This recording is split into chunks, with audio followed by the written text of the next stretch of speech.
inni qe'ee keenya handhuura keenya teessoo mootummaa naannoo Oromiyaati.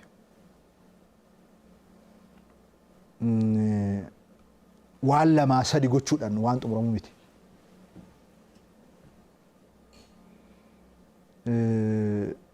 Tufaa munaan faan itti salphatanii itti du'anii kan keessaa buqqifamanii Oromoon bara sana ture siibee biyyaa siibee yoo jaldeessi ollaa siif ta'ee jedheetu dhiisee deeme. Iddoo jaldeessaarreen dhabee jedhe. Oromoon amma jaldeessaarree ollaa ta'uuf gaafate Finfinnee. Kana gaafachaa ture bara sana. Amma jaldeessaarree iddoo dhorkatan.